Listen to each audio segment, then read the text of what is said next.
It might be on. Success. It is live.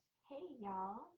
It's me, Michelle Lewis, the Blessings Butterfly, and I'm just popping in here live today with another chat about the third pillar of transformational positivity. The third pillar of transformational positivity is natural harmony, or all about our connection with nature. And if the third pillar is natural harmony, and we need to strengthen that. The question is, how can we create more natural harmony? So I have decided I would create a little series of fun tips to share with you for how you can create more natural harmony in your own life, in your own day to day.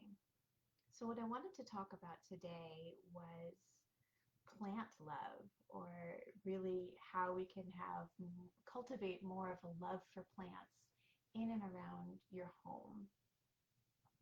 And you may already have a green thumb and tons of plants all around, that you're a plant parent and you're nurturing those little green babies and they're loving you right back. So you already get it. Like, you already know like how special that connection is. So feel free, if that is you, to jump in and share your tips as well. But for the rest of us, I have a few ideas to share. Now, my mom was amazing. She was without a doubt some kind of green witch, because she could plant anything, like stuff that didn't even belong in our climate zone. She could plant it and that shit would grow, and it wouldn't just grow a little bit, like it would thrive. Sometimes I would catch her talking to her plants and I think she's crazy, but I now realize that I am also that kind of crazy. Ah, so thanks, Mom. Anyway, she might also be my garden guardian angel. All right, I'm just rambling. All right, so let's talk a little bit about some plant love that you can incorporate in and around your home. And let's start with the most obvious, which is houseplants. So houseplants are a simple way to get started with cultivating more of a love and connection to nature in and around your home. And it can start with just one little baby plant that you figure out what zone you're in, like what sort of climate, what sort of humidity, what sort of environment are you bringing this little plant baby into. Now, normally in like your local garden area, they're going to have, or like a nursery and things like that, they're going to be featuring plants that are um, compatible with the zone that you already live in. So that makes it easier. That takes some of the guesswork out of it. But there's tons of research that you can do on your own with a quick Google search of, like, what's my climate zone? I don't know. What sort of plants work best in an apartment or with a south-facing window, or just whatever, like wherever you feel like in your home, adding a little bit of greenery, some fresh live greenery. Um, Start there, like figure out what spot could use a little love. Maybe it's the bedroom, maybe it's the guest bath or the main bath or your office or the dining room, kitchen area. Whatever spot could use a little bit. Let's start there. So what kind of houseplants would you like to start bringing into your world?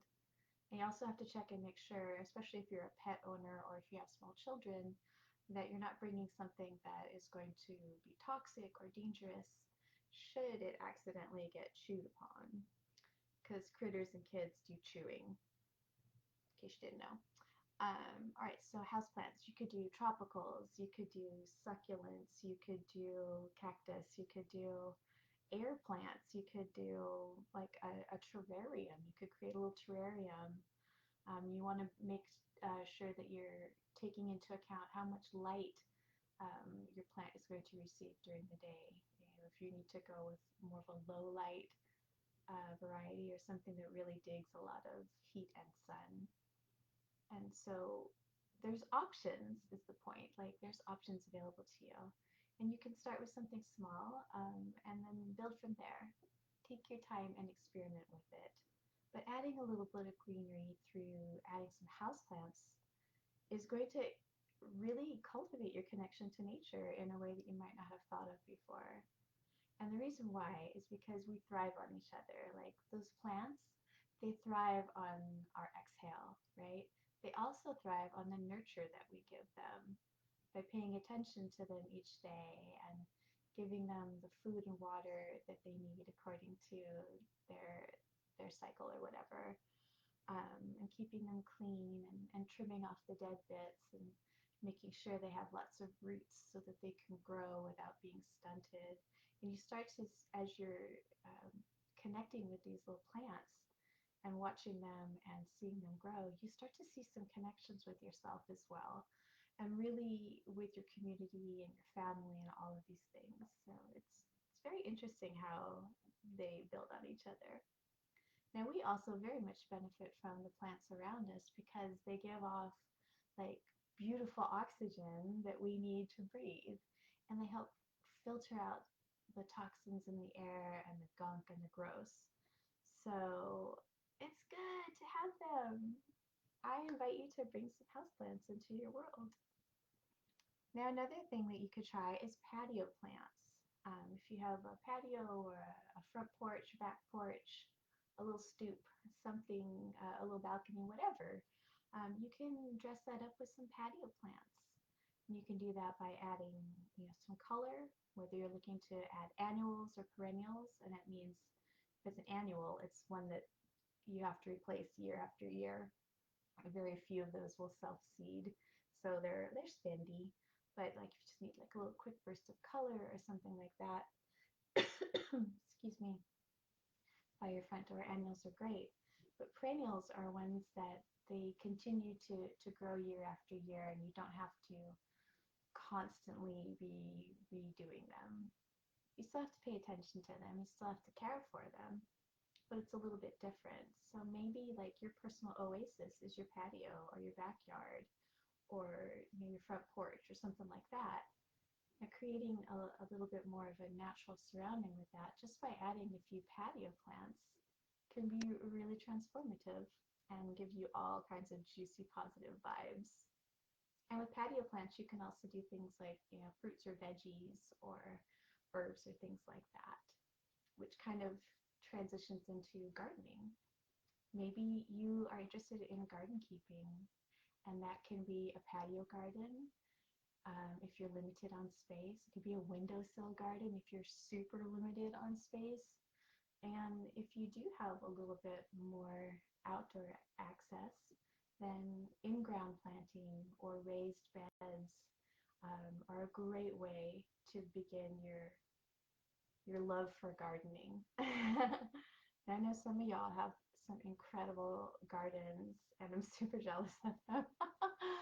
I have a beautiful little garden in my backyard that my sweet husband made raised planter beds for me, so that right now we have something like 30 tomatoes that are just like in various stages of green to getting red. And oh man, they're so delicious. Like nothing tastes better to me than a fresh tomato right off the vine. Especially knowing that like I didn't put any chemicals or garbage in it. Like it's just been fed with sunshine and water and love. But with gardening, you can do fruits, you can do veggies, you can do herbs, you can do medicinals, you can do like beautiful flowers, like any sorts of things like that.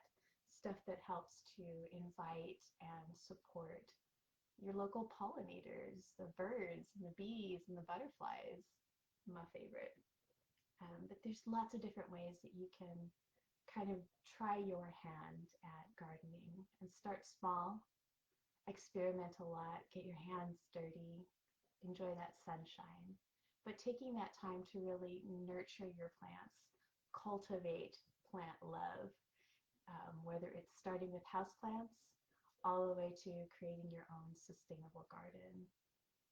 I think the real question is like, where will your connection or even your reconnection to nature lead you? All right, loves, thank you for watching today. If you're able to join me live, thank you.